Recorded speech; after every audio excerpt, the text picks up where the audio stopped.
fala é o Felipe Colombini, eu sou o diretor da equipe AT. A ideia é a gente trazer esse espaço, né, de troca, né, e de muita discussão para vocês pais, profissionais, estudantes, enfim, para a gente ter essa troca periódica aqui junto da equipe AT. Oi, eu sou a Marina, sou psicóloga, trabalho na equipe Fluxo e vou trazer aqui uma discussão, um olhar como mãe e tanto quanto psicóloga para a gente discutir e refletir. Olá pessoal, eu sou Maurício, eu sou um psicólogo da equipe AT e eu trabalho com comportamento de estudos e orientação com pais.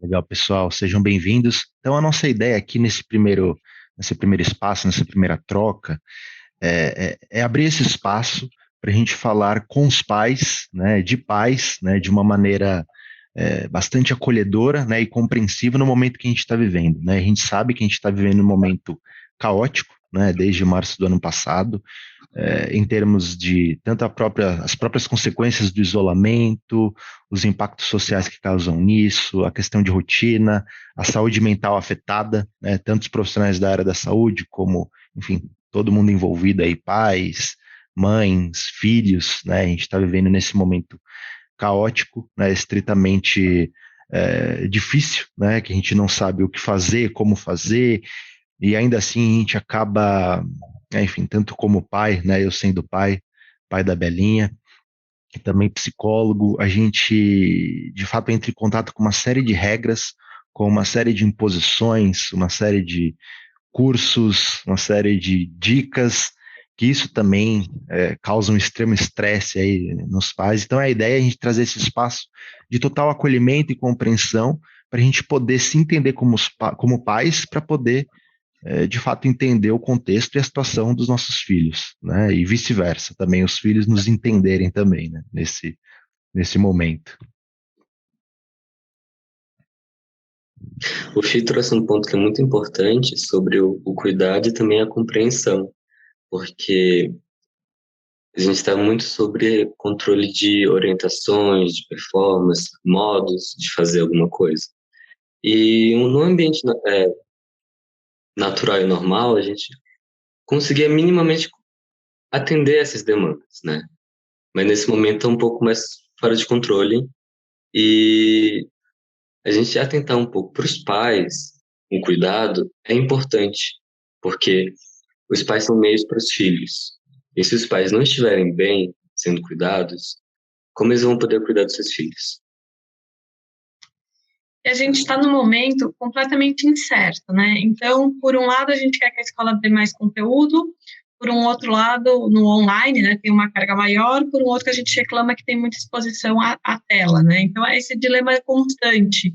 Essas mudanças, hoje a gente não sabe, um dia você sabe que vai ter aula presencial, no outro dia a gente não sabe, as regras mudam a qualquer momento, enquanto isso no trabalho, aumentou muito a carga horária, porque as pessoas não têm mais horário, né? Então, assim, tem pessoas que conseguem almoçar em 20 minutos e conseguem trabalhar intensamente, tem outras pessoas que precisam fazer o almoço, almoçar com os filhos, então cada um com uma rotina. Além disso, antes, quando eu trabalhava fisicamente, você fechava o computador, ia para casa e conseguia se desligar. Hoje não tem fim, né? Porque tudo virou uma única coisa. Então, você fica trabalhando e fazendo, depois tem que pensar, tem que fazer a lição de casa, tem que acompanhar a aula online. Então, assim, uma demanda excessiva. E, além disso, você ainda fica olhando, né? O pessoal postando aquela vida perfeita. Então, posta brincando de artes com o filho, posta fazendo um monte de coisa. E a gente olhando para tudo isso e falando assim, não dá, não consigo fazer tudo. E agora? Sim.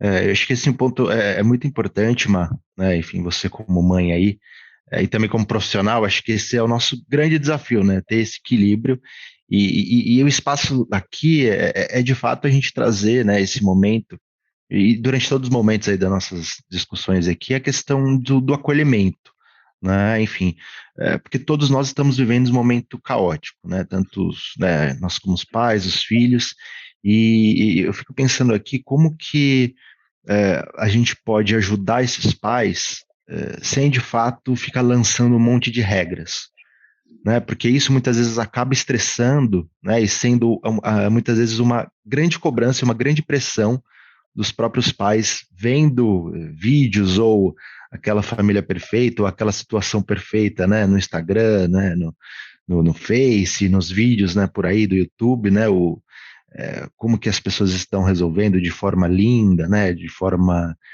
perfeita. E eu fico pensando muito nisso, assim, como a gente pode estar do lado dos pais, entendendo que cada um tem uma situação, cada um tem um contexto, cada um está passando num momento peculiar, né, com a sua família, cada um está tendo esse impacto diferente em relação à própria pandemia, né, e o próprio isolamento, cada um está tendo seus BOs diários. E eu fico pensando em como que a gente aqui, né, enfim, acho que pode, né, dar esse espaço para dar esse acolhimento, né, para entender, estar do lado dos pais, porque os pais bem, né, eles conseguem, de fato, ter uma interpretação mais positiva, uma interpretação mais benigna. Novamente, a ideia aqui não é enxergue o positivo, a ideia aqui é se entenda, se observe, entende quem você é, que pai você é, nesse momento, né, porque a parentalidade muda, né, tá totalmente mudada a partir do contexto que a gente está vivendo, e eu acho que é importante a gente falar muito nisso. Para você ter uma interpretação benigna do comportamento do seu filho, você também precisa estar bem. E para você estar bem, você precisa se enxergar. Você precisa ter autocompaixão, autoconhecimento, e esse é um grande passo para a empatia, né, e para os próprios pais se auto-acolherem nesse momento difícil e conseguirem, né, de fato, acolher seus filhos. Acho que essa é a ideia aqui também, para a gente poder ampliar mais esses pontos. O Fih, uma coisa que eu achei legal, o que o Fih falou e a Mari também, foi em relação aos cuidados e das atividades que vocês têm interesse. Por quê? Quando vocês falam daquelas atividades de arte-terapia, arte, pintura, e que é muito fora da sua realidade, a gente também pensa, tipo, o que você tem para oferecer para o seu filho, para compartilhar com ele. A gente não precisa fazer uma dinâmica na qual a única pessoa que vai se beneficiar é a criança. Talvez alguma atividade que você goste, você possa fazer junto com seu filho. Seja assistir junto a algum programa e comentar sobre ele, pode se tornar um ambiente muito gostoso em família, ou alguma atividade. Não precisa ser uma coisa muito elaborada, tipo, só fazer o almoço, tá junto na cozinha, tá aquela dinâmica ali de ajudar o pai, pegar alguma coisa, ajudar a mãe, preparar, cortar alguma coisa, descascar. São coisas que você está fazendo, o que você gosta, e você tem esse momento com seu filho. Momentos prazerosos não são simplesmente momentos lúdicos, nos quais você está junto com a criança, fazendo na, na, nessa, nessa possibilidade de uma criança. Por exemplo, com tinta, brincadeiras. A dinâmica que você também está vivenciando, as coisas que você também tem interesse, podem ser interesse da criança também. Pode ser uma relação entre pai ou entre mãe e criança. Sim, e olhando para esse lado, o que é importante? Pensa no que você gosta de fazer. Olha para isso. Se você gosta de cozinhar, a criança pode cozinhar com você. É sempre olhar entender a idade e suas limitações. Então, claro, uma criança de 8 anos, você não vai aproximar do lado do fogo. Mas você pode o quê? Pedir para ela ajudar a separar os ingredientes, ler a receita com você, pesar as receitas. De repente, pensar o que dá para fazer com uma criança de 8 anos? Uma criança de 8 anos dá para fazer um bolo de liquidificador. E uma criança de 5 anos? Uma criança de 5 anos, deixa os ingredientes separados, faz um cookies, faz um biscoito que ela tem que misturar. Então, é isso. Mas você não gosta de fazer sujeira. Tem gente que não gosta de pintar. E não é porque você não gosta de pintar que daí tá na moda tie-dye, você tem que fazer tie-dye. Não é isso. Olha, bom, o que eu gosto? Eu gosto de jogos xadrez, por exemplo, jogos de tabuleiro. Bom, o xadrez dá para começar com 3, 4 anos, ensina mexendo só algumas peças, quem são as peças. Então, assim, tudo dá para fazer com a criança, entendendo a limitação dela. Isso que é importante, aproximar essa criança e fazer o vínculo. É isso que vai sobrar na memória dela. São as emoções que a gente leva, assim, momentos que vivemos com emoção, que teve um sentimento, teve um afeto, é o que vai para o resto da nossa vida. Então, é isso importante, mas olhar para você você como pai, fazer o que eu gosto de fazer. Dentro dessas atividades, o que meu filho pode fazer comigo? Eu gosto de fazer atividade física, eu gosto de correr. Então leva teu filho para andar de patinete enquanto você corre, para andar de bicicleta enquanto você corre. E esse é o importante, é esse olhar e não fazer o que está na moda, e não fazer o que todo mundo está postando, é te respeitar e saber, eu não preciso ser isso, eu não preciso estar, porque nas redes sociais a gente mostra só os momentos bons, ninguém mostra os perrengues na rede social, dificilmente você vai ver isso. E aí esse é o ponto, e as pessoas ficam sofrendo em cima disso, em cima de, ele fez isso, ele está fazendo isso, ela faz tie-dye, ela faz bolo, ela faz, e de repente você fala assim, eu não gosto de fazer nada disso, mas com certeza tem alguma coisa que você gosta de fazer e que vale a pena fazer com o teu filho e que ele vai gostar, porque o filho, ele quer momento, ele quer atenção, então se você conseguir dar isso para ele, é o que vale. E quando você diz, Mari, em relação você falou palavras bem importantes, né? Que é a questão de vínculo, que é a questão de autoconhecimento, que é a questão do próprio limite do pai, né? Eu acho que isso é um pacto bem importante, né? Eu acho que falando da minha experiência pessoal, você tem uma ideia do que é pai, né? Daquilo que é colocado como pai, né? Mas de fato, quando você é pai, né? E passando uma experiência aí quando a Belinha nasceu, você começa de fato a se rever e a entender os seus modelos de pai, né? E é bem importante esse resgate que você faz da sua família, né? Quem foi seu pai, né? Enfim, e aí de fato vem marcas afetivas bem importantes, vem marcas de aprendizado, e o que você disse é bem importante, de a gente se autoconhecer, de a gente pegar esses nossos modelos, de a gente querer melhorar ou não esses modelos. Acho que a gente precisa estar em paz também com esses modelos nossos, e eu acho que uma possibilidade para isso é a questão de autoconhecimento, é de você se olhar como pai, ter espaço para que você conheça, né, exatamente os seus valores como pais, aquilo que você quer passar para os seus filhos, aquilo que você gosta de fazer, aquilo que você quer mais para frente que seu filho ensine, não necessariamente tudo que você vai ensinar para o seu filho. Obviamente, no início você ensina muita coisa, mas de você ter esse espaço também de querer aprender, de aceitar o erro, né, de aceitar o não deu certo, né, que a gente tem mil formas de lidar com a birra, não existe, por exemplo, um manual. E eu achei bem interessante o que você falou, porque quando você é pai, passando minha experiência aqui, você rever esses modelos, é você ter esse momento de se construir como pai. E exatamente essa construção vai ser com seu filho, entre altos e baixos, e ainda mais agora que a gente está vivendo, muitos baixos do que altos, mas e a gente tem que ficar equilibrando várias coisas para a gente poder acolher. Mas acho que é um ponto importante. A gente fala muito dos filhos, como os pais lidam com os filhos. Mas é importante como a gente lida com nós mesmos, como pais, né? Isso é importante, né? Para a gente poder ter esse espaço de se auto-observar, para poder observar o seu filho. A gente precisa ter esse espaço para a gente, como pai, para a gente conseguir ter esse espaço de observar os nossos filhos, sem julgamento, sem pressão. E isso em termos de objetivo, né? Para a gente conseguir fazer isso, é estar bem com nós mesmos. E se não estivermos bem com nós mesmos, saber os momentos que a gente está mal, saber os momentos que vale a pena se afastar do filho, momentos de afastamento são essenciais também, para a gente poder se aproximar. Eu acho que esse movimento dialético entre vidas e indas é muito importante aí.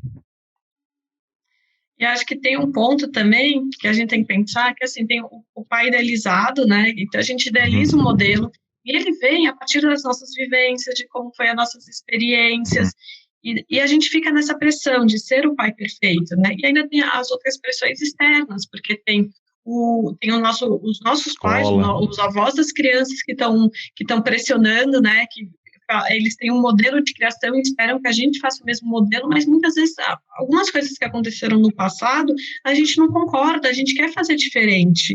Depois você tem a pressão de desempenho da escola, você tem o trabalho, então são todos esses pratos que a gente tem que equilibrar para conseguir ser 100%, mas não dá para ser 100%, não dá para chegar nessa perfeição, não existe uma perfeição, e é isso que a gente tem que olhar, o que a gente consegue, até onde a gente vai. Então, tem que dar uma olhada dessa maneira, né? Então, assim, algo que que pareça natural, que seja espontâneo, não ficar tentando fazer o perfeito, porque o perfeito só vai trazer a frustração. Então, se você ficar sempre tentando esperar resultado dos seus filhos, então você estuda para uma prova, tem aquela expectativa do resultado que ele vai ter na prova, a prova é dele. ele que vai ter esse resultado. Eu sei que a gente se esforçou, a gente está lá do lado, a gente está torcendo, mas não adianta a gente projetar nos nossos filhos o resultado que a gente queria, a vida que talvez a gente esperasse. Também tem que deixar eles viverem a vida deles. Exato. Tem espaço para as crianças, tem espaço para a gente também, né? Isso é importante. Você falando sobre a trajetória da criança, a gente sendo só uma pessoa que está acompanhando, a gente não está vivenciando junto com ela, a gente não está fazendo a prova junto com ela. A prova é da criança, a prova é a nota dela, do trabalho dela. Isso é muito bacana. E isso também é uma coisa para a gente tomar atenção. Como o Fih falou antes, falou do tempo dele, de pai, ser diferente do filho. A gente tem as atividades juntos, mas também você tem que ter um tempo individual para você poder se observar. Porque você tem demandas que você tem que cuidar em si para você depois ser uma pessoa melhor com seu filho, né? Poder se acolher quando você entendendo seus limites e também entendendo os limites de uma criança. Como a gente pensa, a gente fica se cobrando, né? Tipo, pô, eu estudei junto com a criança tem que tirar uma nota boa por causa. Peraí, a criança vai ter a nota dela, ela vai ter o próprio caminho e você vai ter o seu. Esses são momentos diferentes, né? Uhum. E eu acho que seria interessante a gente já, uma forma de fechar isso tudo, Sim. seja o cuidado que a gente tem com os pais, do pai se observar primeiro, para entender o que ele está sentindo, o que ele está vivendo naquele momento, entender essas limitações, porque ele vai ser um pouco mais carinhoso com a criança. Porque ele vai entender que a criança também está em um momento complicado da vida. Estamos num momento mais sensível. E a gente não consegue performar como a gente poderia antes. Então, assim, entender que o que a gente está fazendo é bom ajuda mais a gente ter empatia pelo outro. E a dinâmica familiar fica um pouco mais leve. Porque essa cobrança que a gente tem de pai, mãe, dentro de casa, de entregar alguma coisa como se fosse um trabalho. Gente, vocês são pais e mães. Isso não é um trabalho para você. É a sua vida. Não tem um bom e o ruim. É o que você consegue fazer naquele momento. E aceitar isso é uma forma de validar o seu esforço.